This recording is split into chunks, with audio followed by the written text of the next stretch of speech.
इसलिए आप सब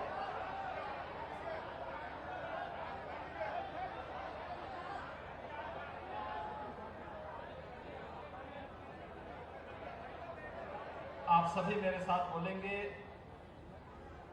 बोलिए योग माया की, योग माया की, भारत माता की, भारत माता की।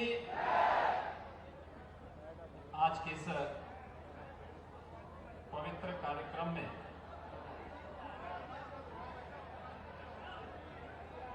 श्री कृष्ण जन्मोत्सव इस पावन आयोजन में मंच पर उपस्थित प्रदेश सरकार में मेरे वरिष्ठ सहयोगीगण, ऊर्जा मंत्री श्री श्रीकांत शर्मा जी, पशुपालन और दुग्ध विकास के मंत्री श्री चौधरी लक्ष्मी नारायण जी, नगर विकास के मंत्री श्री आशुतोष टंडन जी, मान्य विधायकगण श्री पूरण प्रकाश जी, कारिंदर सिंह जी, महापौर श्री मुकेश आर्य बंधु जी, उपाध्यक्ष उत्तर प्रदेश ब्रज तीर्थ विकास परिषद श्री शैलजाकांत मिश्र जी, व्यापारी कल्याण बोर्ड के अध्यक्ष श्री रविकांत गर्ग जी, पूर्व सांसद और कोऑपरेटिव बैंक के अध्यक्ष श्री तेजवीर सिंह जी, जिला पंचायत के अध्यक्ष श्री किशन सिंह चौधरी जी, भारतीय जनता पार्टी के जिला की अध्यक्ष श्रीमती मधु शर्मा जी, महानगर अध्यक्ष श्री विनोद अग्रवाल जी,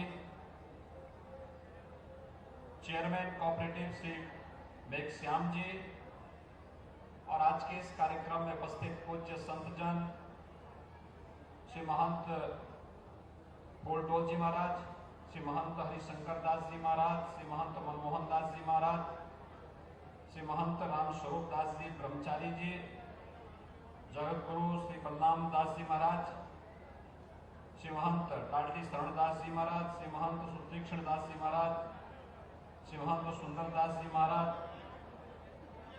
स्वामी सच्चिदानंद जी महाराज, और उपस्थित इस पावन भूमि से जुड़े हुए सभी उपस्थित भाइयों बहनों, आज का दिन हम सब के लिए बहुत पवित्र दिन है। इस धराधाम पर धर्म की स्थापना के लिए 5000 वर्ष पूर्व भगवान ने स्वयं अवतरित होकर के हम सबको कृतार्थ किया था। और आज का ये दिन हमारे लिए इसलिए भी महत्वपूर्ण है, योग माया की प्रकटीकरण का दिन भी है, और इसलिए इस अवसर पर मैं आप सबको हृदय से बधाई देता हूं, अपनी शुभकामनाएं देता हूं, और अपनी मंगलमय कामना व्यक्त करने के लिए विशेष रूप से मैं आपके बीच में यहां पर उपस्थित हुआ हूं। ब्रज तीर्थ विकास परिषद के इस कार्यक्रम में भाग लेने की मेरी पिछले 3 वर्षों से बहुत इच्छा थी, लेकिन कोई ना कोई कार्यक्रम, कोई ना कोई ऐसी चीज आ जाती थी जिसके कारण इस कार्यक्रम में मैं सहभागी नहीं हो पाता था।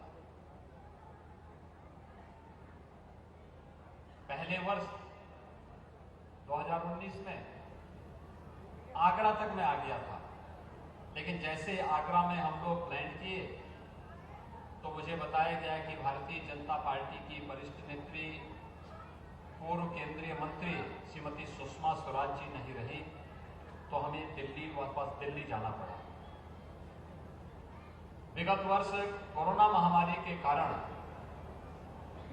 पूरा देश, पूरी दुनिया अस्त व्यस्त थी, तो स्वाभाविक रूप से हम लोगों को भी इस आयोजन से अपने को दूर रखना पड़ा, एक सामान्य संक्षिप्त कार्यक्रम के साथ जुड़ना पड़ा था। इस वर्ष कोरोना महामारी पूरी तरह नियंत्रण में है, लेकिन सावधानी विकसित है। कोरोना ने पिछले 1.5 साल के दौरान पूरे देश में, पूरी दुनिया में जो कोहराम मचाया है, आज तो मैं वृंदावन बिहारी लाल से ही प्रार्थना करने आया हूं कि अब जैसे यहां पर आपने अनेक राक्षसों का अंत किया था, इस कोरोना नामक राक्षस को भी अब अंत करने की कृपा करें।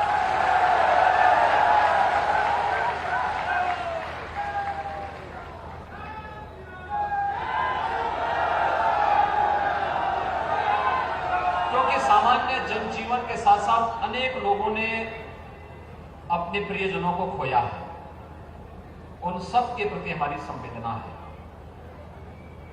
लेकिन महामारी है, देश के अंदर आदरणीय प्रधानमंत्री जी के नेतृत्व में इस महामारी से लड़ने के लिए बेहतरीन प्रबंधन करने के प्रयास हुए, लेकिन महामारी के दौरान सरकारी संसाधन अक्सर कम पड़ जाते हैं। मैं भी फिरोजाबाद से आ रहा हूं। पिछले एक सप्ताह पूर्व मथुरा में भी मुझे जानकारी मिली थी कि डेंगू से कुछ बच्चों की, जो बच्चे इसकी चपेट में आए थे, उसमें से लगभग 6-7 बच्चे इसकी चपेट में आकर के काल कलवित हुए हैं। फिरोजाबाद में भी ऐसी स्थिति थी। उन सभी परिवार वालों के प्रति मेरी पूरी संवेदना है। ये दुखद है, लेकिन बीमारी में लापरवाही हमेशा खतरनाक होती है और इसलिए सावधानी और सतर्कता के साथ अगर हम बचाव के सभी उपाय करें तो महामारी हमारा बाल बांका नहीं कर पाएगी। और फिर ये धरती तो भगवान की लीला की धरती है। उस समय दृश्य शत्रु से भी और अदृश्य शत्रु से भी इस धरती पे भगवान ने मुकाबला किया था, हमें राह दिखाई थी। आज अदृश्य शत्रु कोरोना के रूप में आया है। इससे बचने के लिए भी राह प्रधानमंत्री जी के नेतृत्व में देश दे रहा है, आगे बढ़ रहा है। लेकिन भगवान की अहेतुक कृपा हम सब पर अवश्य होगी, इसमें कोई संदेह नहीं करना चाहिए। और हम सबको इसी आस्था के साथ कोरोना गाइडलाइन जो बनाई गई उसका पालन करना होगा। अवश्य हम उसका पालन करें। मुझे बहुत प्रसन्नता है, 4 साल पहले जब यहां पर हम लोग विकास की एक रूपरेखा तैयार करने के लिए श्रीकांत जी, चौधरी लक्ष्मी नारायण जी, कारिंदा सिंह जी, पूरण प्रकाश जी, इन सब के साथ आए थे और तब तय हुआ था ब्रज तीर्थ विकास परिषद का गठन होना है। हमारे मंत्रियों ने और विधायकों ने दबाव भी बनाया। हेमा मालिनी जी ने भी उस समय इस बात के लिए कहा कि मैं तो यहां पर आई इस बात के लिए हूं, मैं भगवान कृष्ण की भक्त हूं और यहां पर कुछ ऐसा होना चाहिए जो अद्भुत हो जाए। और फिर यहां पर इस परिषद का गठन हुआ। हमारे जनप्रतिनिधिगण निरंतर अपना मार्गदर्शन देते हैं और श्री सहजाकांत जी के नेतृत्व में ब्रज तीर्थ विकास परिषद यहां पर सचमुच इन पूज्य संतों के सानिध्य में ब्रज क्षेत्र को 5000 वर्षों से जिस कार्य के लिए तरसती थी हमारी ये ब्रज भूमि, आज उसको स्वरूप प्रदान करने का प्रयास हो रहा है। इसकी पुरातन परंपरा और काया को बनाए रखते हुए नए कलेवर के साथ ब्रज क्षेत्र को हमें विकास की ओर अग्रसर करना है। और इसी दिशा में यह परिषद निरंतर प्रगति के पथ पर ले जा रहा है। उसका एक छोटा सा लघु चित्रण आपके सामने भी इस प्रस्तुतिकरण के माध्यम से देखा। विकास के लिए कहीं कोई कोर कसर नहीं छोड़ेंगे। ब्रज क्षेत्र के विकास के लिए जहां भी जितना भी संभव हो पाएगा, हमारे दोनों मंत्री भी, हमारे दोनों विधायक भी, हमारे महापौर भी, हमारी सांसद जी भी और हमारे यहाँ के सभी जनप्रतिनिधिगण लगातार विकास के लिए प्रयत्नशील हैं। यहाँ का भौतिक विकास भी हो, लेकिन आध्यात्मिक और सांस्कृतिक विरासत को भी हम यहाँ की बनाए रखें, क्योंकि वो हमारी पहचान है। मित्रों, देश के प्रधानमंत्री जी ने यही तो देश को एक नई दिशा दी है। आज आप देख रहे हैं एक एक करके सैकड़ों वर्षों से दबी हुई वे भावनाएं,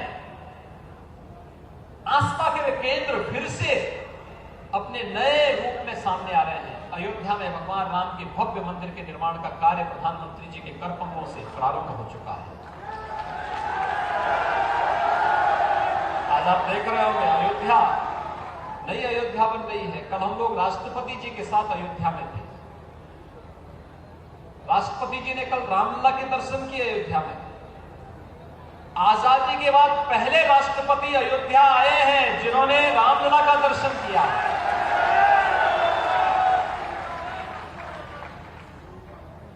प्रधानमंत्री के रूप में मोदी जी पहले प्रधानमंत्री थे जिन्होंने रामलला का दर्शन किया। यानी भारत की आध्यात्मिक और सांस्कृतिक विरासत के प्रतीक हमारे इन सभी देव विग्रहों को की पूजा करने और उनके दर्शन करने में भी लोगों को इससे पहले की सरकारों को सांप्रदायिकता का भय होता था, कहीं हम पे सांप्रदायिक होने का लेपन न लग जाए। लेकिन अब मोदी जी के नेतृत्व में जो नया भारत है वो अंगड़ाई ले रहा है। जो लोग पहले मंदिर जाने में संकोच करते थे, अब वे भी कह रहे हैं कि नहीं, राम तो हमारे भी हैं, कृष्ण हमारे भी हैं। यह है परिवर्तन, यह है परिवर्तन। आज होड़ लगी है। पहले लोगों में होड़ किस बात की लगती थी? पहले आपके पर्व और त्योहार में कोई बधाई देने के लिए न कोई मुख्यमंत्री आता था, न कोई मंत्री आता था, न कोई विधायक आता था। भारतीय जनता पार्टी के प्रतिनिधियों को छोड़ दें तो शेष अन्य दलों के लोग दूर भागते थे। हर पर्व और त्योहार में बधाई दी जानी चाहिए अगर वह उसके अनुरूप है। शुभकामनाएं देनी चाहिए, मंगल कामनाएं व्यक्त होनी चाहिए। लेकिन लोग डरते थे, एक तरफा चलता था। हिंदू पर्व और त्योहारों में कोई नहीं आता था, कोई भी सहभागी नहीं बनता था। पर्व और त्योहारों में अलग से बंदिशें लगती थी। पर्व त्योहार नहीं मनाना है, लाइट नहीं रहेगी, बिजली नहीं रहेगी, पानी नहीं रहेगा, साफ सफाई नहीं होगी, सुरक्षा की व्यवस्था नहीं होगी। अलर्ट जारी होता था कि रात 12 बजे के बाद अब ये कार्यक्रम नहीं करेंगे, 10 बजे के बाद आतिशबाजी नहीं करेंगे, दोपहर 12 बजे के बाद रंगोत्सव का कार्यक्रम नहीं करेंगे। अब तो ऐसा कोई बंदिश नहीं है। अब तो हर्षोल्लास के साथ हम पर्व मनाएंगे। और हमारे कान्हा तो रात्रि को 12 बजे ही जन्म लेते हैं।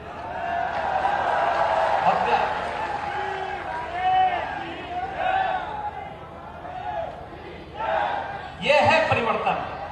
और भाइयों बहनों, अपनी इस आध्यात्मिक और सांस्कृतिक विरासत को रखते हुए, सुरक्षित और संरक्षित करते हुए हमें विकास और तकनीक के नए युग में प्रवेश करने के लिए अपने आप को तैयार करना होगा।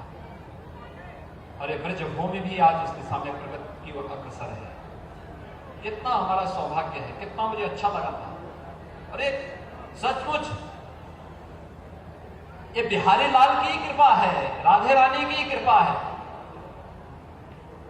हमने वैष्णव कुंभ किया था यहां पर, कितना भव्य हुआ था। इन पूज्य संतों के आशीर्वाद से, इनके सानिध्य में कितना भव्य हुआ था। मैं डर रहा था, मैं जो सचमुच डर था। कोरोना का मुझे था कि भाई पता नहीं क्या हो जाएगा। इन संतों ने कहा नहीं होना है, और श्रीकांत जी ने भी कहा, चौधरी साहब ने भी कहा कि नहीं नहीं नहीं, इसको भव्य करना है। और प्रयागराज कुंभ के बाद एक नया रिकॉर्ड, वृंदावन में वैष्णव कुंभ का भी भव्य आयोजन संपन्न हुआ।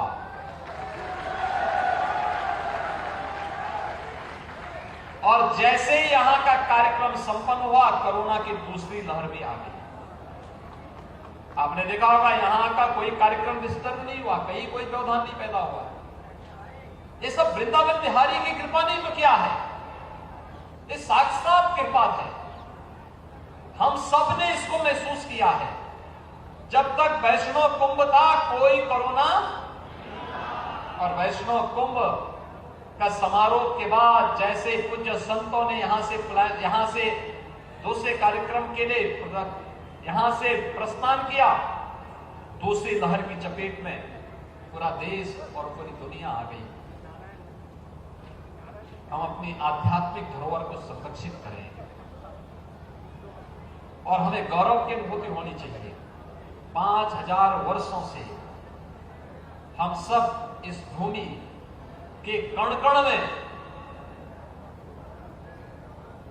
अपने वृंदावन बिहारी लाल के दर्शन करते हैं, उनको पाते हैं, उनकी लीलाओं का यहां पर न केवल श्रवण करते हैं, उसका साक्षात दर्शन भी करते हैं। ये सौभाग्य केवल भारतवासियों को प्राप्त होता है, ये सौभाग्य ब्रजवासियों को प्राप्त हुआ है। और ब्रजवासी आप सभी धन्य हैं कि आप सबको इस पवित्र भूमि पर जन्म लेने का, यहां पर सेवा करने का सौभाग्य प्राप्त हुआ है। मैं इस अवसर पर आप सबको ऐसे बधाई देता हूं, अपनी शुभकामनाएं देता हूं, आप सबको इस बात के लिए आश्वस्त करता हूं जो यहां पर हमारे पूज्य संतों का, हमारे जनप्रतिनिधियों का भाव है कि हम लोगों ने 2017 में पहले यहां पे नगर निगम का गठन करवाया, फिर नगर निगम के गठन के साथ यहां के 7 पवित्र स्थलों को तीर्थ स्थल घोषित किया और तीर्थ स्थल घोषित होने के बाद अब यहां पर इन सब की तमन्ना है कि इन सभी क्षेत्रों में किसी भी प्रकार का मद्य मांस आदि का सेवन न हो, और ये होना चाहिए। मैं प्रशासन से कहूंगा कि इसकी योजना रचना बना करके उन लोगों को व्यवस्थित पुनर्वास करने की व्यवस्था करें। खासतौर पर जो इस क्षेत्र में कार्य कर रहे हैं उनकी ट्रेनिंग होनी चाहिए, उन लोगों को व्यवस्थित रूप से उनको काउंसलिंग की जानी चाहिए। और अच्छा होगा कि जो इस फील्ड में लगे हैं, अगर वे दुग्ध पालन के उनके लिए छोटे छोटे स्टॉल बना दिए जाएं, वे दूध वहां पर बेचने का कार्य करें, दूध देने का कार्य करेंगे, तो यहां फिर से हम द्वापर युग की उन क्षणों को फिर से स्मरण कर पाएंगे जब ये धरती देश और दुनिया को एक नई दिशा देती थी। और फिर से धरती इस बात के लिए अपने आप को तैयार कर रही है, किसी को जाड़ना नहीं, व्यवस्थित पुनर्वास करना है। और व्यवस्थित पुनर्वास के क्रम में इन पवित्र स्थलों को इस दिशा में आगे बढ़ाने की आवश्यकता है। ब्रज तीर्थ विकास परिषद यहाँ के जनप्रतिनिधियों के साथ मिलकर के, स्थानीय प्रशासन को साथ लेकर के विकास की अच्छी योजना यहाँ के लिए और तैयार करें। अच्छा प्रयास विगत 4 वर्षों के अंदर हुआ है, और भी अच्छा प्रयास जिससे दुनिया की हमारी 7 पुरियों में एक पवित्र पुरी है ये क्षेत्र भी। इसलिए उन 7 पवित्र पुरियों की तर्ज पर ही हम इस पुरी की भी विकास की कार्य योजना को आगे बढ़ा करके देश और दुनिया के लिए आध्यात्मिक और सांस्कृतिक परिवेश के साथ ही भौतिक और तकनीक से भी परिपूर्ण इस पूरे क्षेत्र को कर पाएंगे। इन सभी परियोजनाओं के लिए मैं ब्रज क्षेत्र के आप सभी श्रद्धालुजनों को हृदय से बधाई देता हूं, अपनी शुभकामनाएं देता हूं। कृष्णोत्सव का आप सबको मंगलमय कामनाएं आप सबके प्रति व्यक्त करते हुए बिहारी लाल जी से ही प्रार्थना करता हूं कि आपके जीवन में मंगलमय हो, उत्सवपूर्ण हो, सदैव आपके जीवन में खुशहाली आए। इस विश्वास के साथ पूरे प्रदेश पर, पूरे देश पर वृंदावन बिहारी लाल की और राधे रानी की कृपा सदैव बनी रहे, इस विश्वास के साथ आप सबको मैं आज के इस अवसर पर प्रदेश सरकार की ओर से हृदय से बधाई देता हूं, अपनी शुभकामनाएं देता हूं। धन्यवाद। जय हिंद,